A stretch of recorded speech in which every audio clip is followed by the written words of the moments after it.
pourvu que ça dure. Premier dossier. Des morts, il y en a eu, tout comme des blessés et des dégâts matériels. La tentative d'évasion à la prison centrale de Makala, une occasion de relancer la problématique des conditions carcérales en République démocratique du Congo, mais surtout l'admission en prison. Des images insupportables sorties de la prison centrale de Makala dans la nuit du dimanche 1er au lundi 2 septembre. Des détenus qui tentent de casser les barrières de leurs cellules pour s'échapper. L'on n'en saura que ça, du moins pour l'instant. Aux petites heures du lundi, c'est psychose dans les quartiers environnants. Le constat est amer. Après descente sur terrain, le premier bilan parle de 129 morts, dont 24 par balle et 59 blessés. Le bilan provisoire sur le plan humain s'élève à 129 morts, dont 24 par balle, après sommation, les autres par bousculade, étouffement et quelques femmes violées. La commission a également identifié 59 blessés, actuellement pris en charge par le gouvernement pour des soins appropriés. Sur le plan matériel, on déplore l'incendie des bâtiments administratifs, du greffe, de l'infirmerie et des dépôts de vivres. Le vice-premier ministre, ministre de l'Intérieur, avait à l'occasion tenu une réunion de crise pour évaluer la situation. Dans l'opinion, c'est le moins. Que des réactions pour condamner ce qui s'est passé et appeler à des enquêtes pour établir les responsabilités des uns et des autres. J'ai alerté, tous se sont constitués contre moi. Voilà les résultats. Ça, c'est un sabotage des actions du chef de l'État et ça ne se passera pas comme ça. Chaque semaine, les magistrats envoient des détenus ici, à Makala, sans tenir compte de la capacité de cantonnement de ceux. Et ça, c'est injuste. Vous venez ici, vous faites sortir des gens clandestinement. Ça, c'est un acte de sabotage, c'est pas de l'évasion. De toutes les fois où moi j'ai désengorgé, ils ont envoyé les doubles. C'est depuis que j'ai commencé, combien de détenus ont été envoyés ici, après le désengorgement. C'est là qu'on saura l'acte de sabotage d'où il est parti. Et on va sérieusement sanctionner. Des politiques aux défenseurs de droits de l'homme, en passant par le Congolais lambda, tous sont unanimes sur la nécessité d'élucider le fait. Il y a quelques mois, cette maison d'incarcération était déjà sur le projecteur de l'alerte du journaliste Stanis Boujakera sur les conditions de détention précaires. Alors, nous avons d'abord le bergement qui est marqué par la surpopulation qui conduit à des fréquents décès par étouffement notamment. Donc, c'est des situations difficiles qui sont très sérieuses et je pense qu'il faut très vite que les autorités puissent trouver des solutions. Construite pour 1500 détenus, la prison centrale de Makala en compte aujourd'hui plus de 15 000. Conséquence, plus d'espace pour dormir.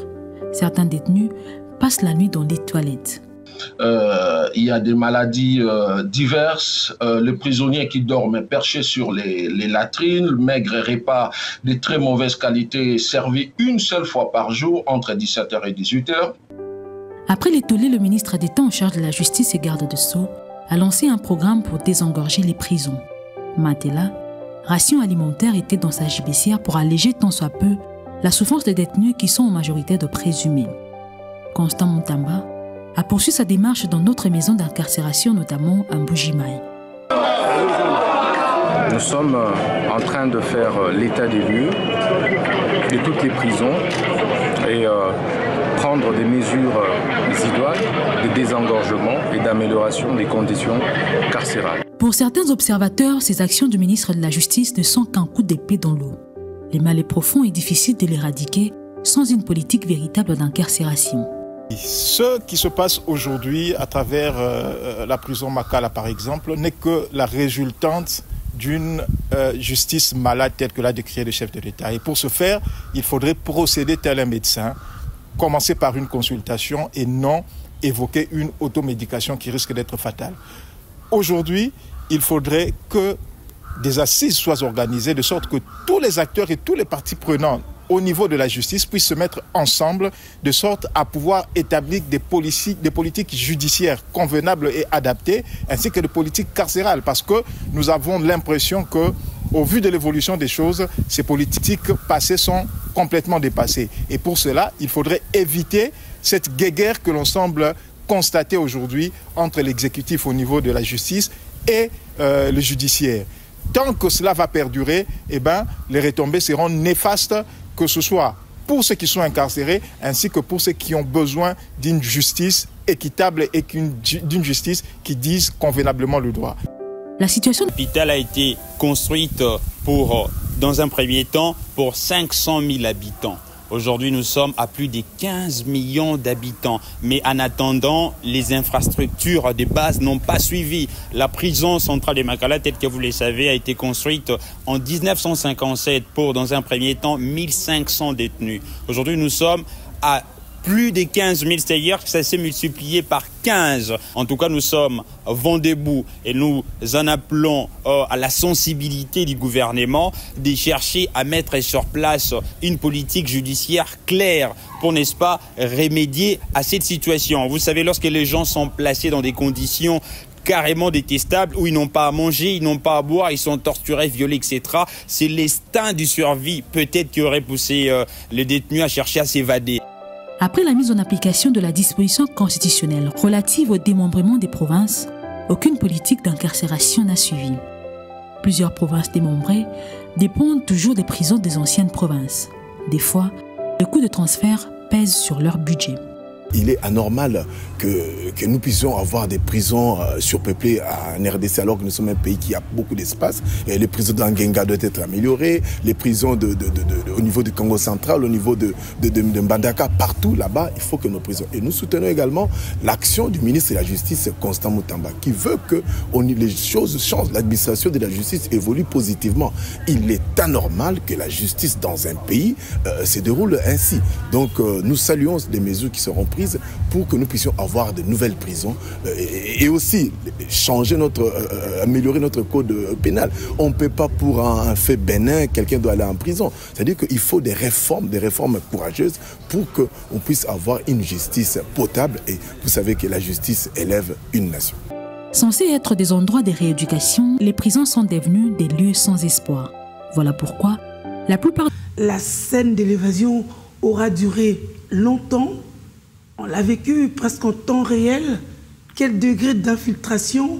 On a vu des images circuler alors qu'on sait qu'à la prison centrale de Makala, il n'y a pas accès au téléphone, n'est-ce pas? Est-ce que tout ça mis ensemble concourait à ce que le ministre dénonçait tout à l'heure, le sabotage finalement? Merci Madame la journaliste. D'entrée de jeu, je voudrais présenter vraiment mes condoléances les plus attristées aux familles concernées et à toute la population congolaise parce que c'est une affaire qui nous concerne tous. Il ne faudrait pas qu'on se dédouane. Moi, j'ai coutume de dire que quand un problème se pose, il faut prendre l'habitude de le regarder en face, de l'examiner en profondeur et de pouvoir tirer des leçons qui s'imposent. Je suivais tout à l'heure, il y a un des intervenants qui a dit que le mal est profond. Oui. Parce que c'est une situation qui date depuis longtemps et nous n'avons pas pu prendre des dispositions, des mesures nécessaires pour commencer à construire des prisons. Des lieux, alors qu'on le sait finalement. On le sait, je crois que les derniers états des lieux de la justice ont eu lieu en 2015, donc il y a à peine 9 ans. Donc il y a des mesures qui auraient pu être prises et appliquées, pas seulement prendre des mesures, les appliquer, notamment la construction de nouvelles prisons, tout le monde en parle, mais on a eu suffisamment de temps. La prison ici a été construite en 1957, de 1957 à aujourd'hui, donc il y a plus de 60 ans que cette prison existe. Nous n'avons pas pu par nous-mêmes construire d'autres prisons, c'est des prisons qui ont été construites par le colonisateur. Et les voisins sont même venus rejoindre la prison, on cohabite. Il y a aussi l'insécurité de façon permanente. Oui, c'est pourquoi on est tous d'accord. Je crois que j'ai coutume d'entendre les gens dire la justice élève une nation. Il ne suffit plus de le dire. Maintenant, il est temps de passer à l'action. Parce que c'est ça, c'est l'action qui va changer le monde. Ce n'est pas le verbe, ce ne sont pas nos paroles qui vont changer quoi que ce soit. Donc, d'ores et déjà, je crois qu'il y a un des vice-ministres, semble-t-il, qui a été incriminé pour avoir détourné l'argent qui était prévu pour la construction déjà d'une nouvelle prison à Kinshasa. Bon, c'est un exemple, il faut décourager le mal de la racine.